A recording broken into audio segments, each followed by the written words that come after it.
तर नमस्कार मंडळी, आम्ही तुमच्या गावामध्ये आलेलो आहे गेल इंडिया लिमिटेड कडून. हे नाटक तुमच्या पुढे सादर करण्याचा हेतू हाच आहे की तुमच्या गावाच्या बाहेरून किंवा शेतामधून जी गेलची गॅसची पाईपलाईन गेली आहे त्या पाईपलाईनची कशी सुरक्षा करायची हे आम्ही तुम्हाला नाटकाद्वारे सांगणार आहोत. तर नाटक सुरू करतोय आम्ही. हे नाटकाचं नाव आहे सुरक्षा. चला बाई काय म्हणावं, सगळी काम बिम सगळी ठेवून माझी आपली तुम्हाला सांगते. सगळं मी लय काम केल्या तशी आपण सगळेच जण करतो. मला काम काही संपत नाही आपली, पण मला एवढा प्रॉब्लेम आहे तुम्हाला सांगते. आज सगळं मी एका गावात केलेली, त्या गावात दुसऱ्या गावात तिसऱ्या गावात असे मी लय गावात फिरले, पण माझा प्रॉब्लेम काय झालं बाई? काय प्रॉब्लेम आहे तुला? अगं माझा प्रॉब्लेम सांगते मी लोकांना. काय सांगते लोकांना? मला पण सांग. अगं प्रॉब्लेम म्हणजे तुला सांगते, आता मोठी झालीत बस. अगं ताई तू येडी का खुळी? अगं लहान मुलं मोठी होणारच. अगं तसं नाही ग बाय, माझा नवरा ना शहरात असतो. नवरा शहरात असतो? इकडे करतो. अगं नवरा शहरात असतो म्हणजे शहरात कामाला जातो. कामाला जातो तसं काय नाही. अगं काय सांगतो माहिती तुला? प्रॉब्लेम म्हणजे काय माहिती, माझी पोर आता मोठी झाली तर माझं घर आहे ना ते मला नाही लहान पडू लागले. तर मी विचार केला की माझ्याकडे एवढं शेत आहे, शेतामध्ये मी मस्त मोठा बंगला बांधावा. काय भारी विचार केला. पण काय सांगू, शेतीची इच्छा माहितीये, मी गवंड्याला शोधते पण गवंडी यंदा एवढे बिझी आहेत ना. अरे बाबा केवढं बिझी आहे, सगळीकडं घरच बांधतात. त्यामुळे मला एकच गवंडी गावला नाही बघ. आलाय तुझा प्रॉब्लेम माझ्या लक्षात आलाय. गवंडी पाहिजे बरोबर. अगं ताई थांब, माझ्याकडे नाही का चांगला गवंडीचा नंबर आहे, त्याला इथे फोन शकते. कुठून गेला गवंडी? टिरिंग वाजली रिंग. हॅलो बोला. गवंडी का?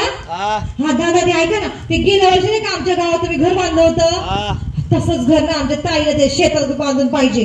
नाही बांधणार जा. काय मा झालं तुम्हाला?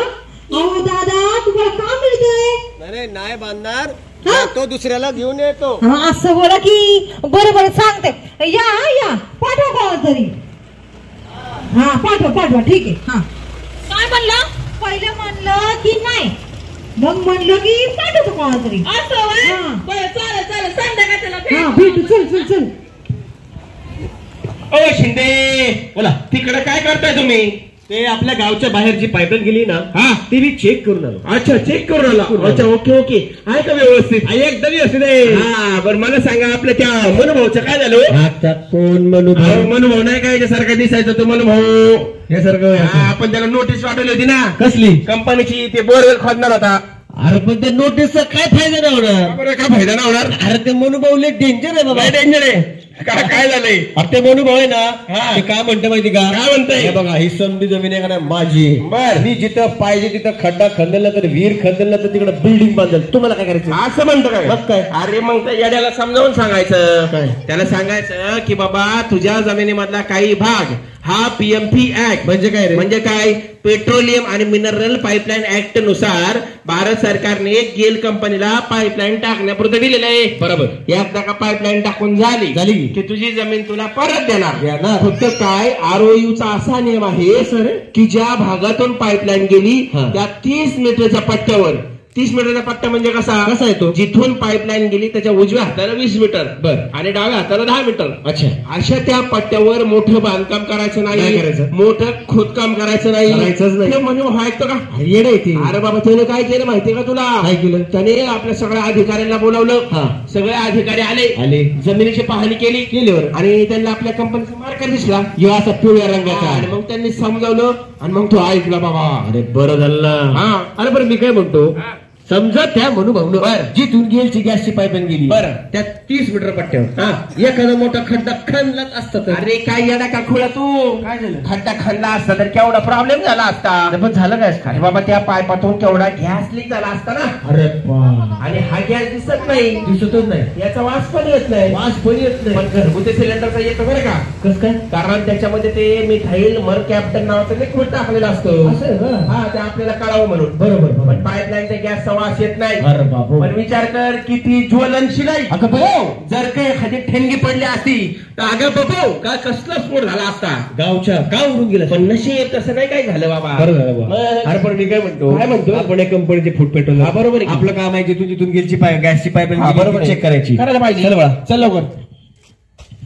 चला बाई, कुठं आहे का बाई गवंडी? गवंडी गवंडी आता येणार येणार ग. गवंडी आता येणार येणार ग. हे गवंडी आता आला.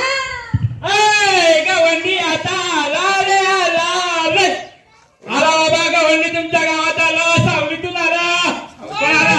लय मोठं काम केलं तू. अहो तुम्ही बोलवलं आणि आम्ही आलो. बरं झालं बरं झालं. हे बघा ना, ही समधी जमीन दिसते ना, ही समधी माझी बघा. होय होय तुमच्याच नावावर आहे ना मग? वय बाई, मग इकडेच बांधायचं आपल्याला बंगला. वय बाई, इथंच बांधायचंय. मग आपण आजच श्री गणेशा करून टाकतो. चालतंय चालतंय ही जागा मस्त आहे.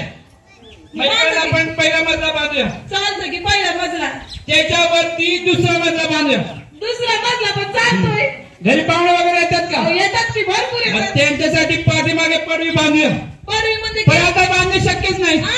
शक्यच नाही ना बाबा. हा? हे काय? अहो, तो गेल कंपनीचा मार्कर आहे. हा मग जिथं कुठे हा मार्केट असेल तिकडे आपण कुठलंही खोदकाम किंवा बांधकाम नाही करू शकत. का म्हणून? कारवाई होऊ शकते आपल्यावर. अहो, कसली कारवाई? हे बघा या अधिकारी साहेबांनी. होय साहेब. हा काय ताई हे दादा बरोबर सांगतात आहे. जर का तुम्ही इथं काही बांधकाम केलं खोदकाम केलं तर मोठा प्रॉब्लेम होऊ शकतो. सरकारी कारवाई सुद्धा होऊ शकते. ओ दादा, काय बोलून राहिलाय तुम्ही? हा? जमीन माझी, पैसा पण माझा, मग सरकारी कारवाई का म्हणून होणार? होणार नाही हो. होऊ शकते. कसं माहिती का तुमच्या भागातून गेलची गॅसची पाईपलाईन गेल्यामुळे छोटासा नियम लागू झाला कसला? की ज्या भागातून गेलची गॅसची पाईपलाईन गेली आहे त्या भागाच्या 30 मीटर पट्ट्यावर तुम्ही मोठं बांधकाम करू शकत नाही, मोठं खोदकाम करू शकत नाही, मोठ्या विहिरी पाडू शकत नाही किंवा मोठी झाडं लावू शकत नाही. तुम्हाला जर काय त्या बांधकामाच्या पाईपलाईनच्या अलीकडे बांधकाम करत असेल तर तुम्ही आपल्या गेल ऑफिसमध्ये जाऊ शकता. ते आपले अधिकारी तुम्हाला आखणी करून देतील किती अंतर सोडून बांधायचं ते. 30 मीटरचा पट्टा सोडला ना बिनधास्त बंगले बांधा. आणि 30 मीटरच्या पट्ट्यावर काय करू शकता तर तुम्ही शेती करू शकता आणि लहान लहान झाडं सुद्धा लावू शकता. असते वे. बरं मी आपण आपलं गेल ऑफिस मध्ये जाऊन विचारते समधी माहिती. हा? विचारा.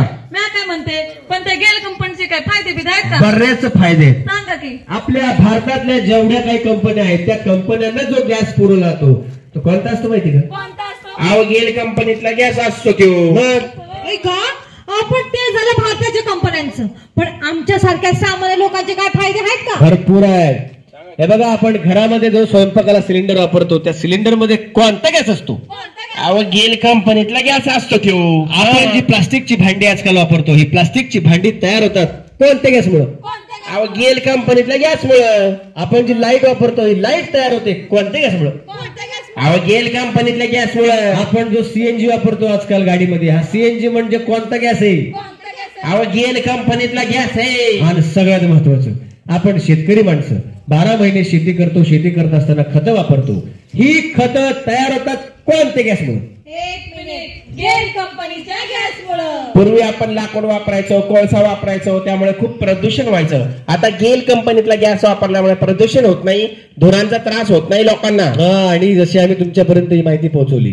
तुम्हाला जर अजून काही माहिती हवी असेल, काही समस्या असतील तर आपल्या जवळच्या गेल ऑफिस मधून तुम्ही ती सोडू शकता. किंवा तुम्हाला जर फोनवर काही माहिती हवी असेल तर आपला एक टोल फ्री नंबर आहे. तो नंबर आहे 15101.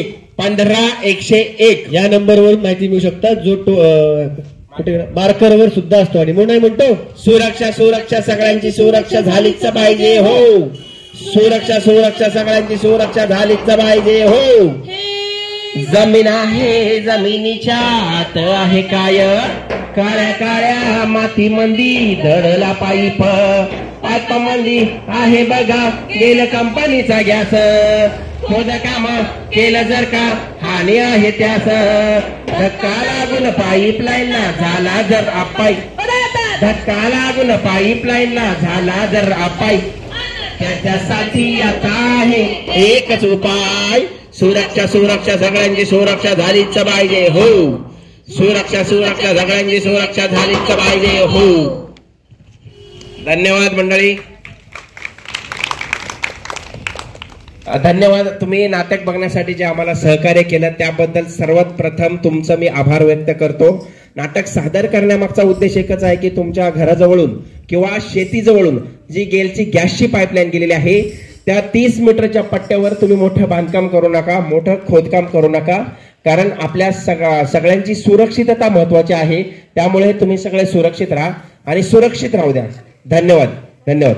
लहान मुलांसाठी आम्ही एक छोटंसं गिफ्ट आणलं आहे.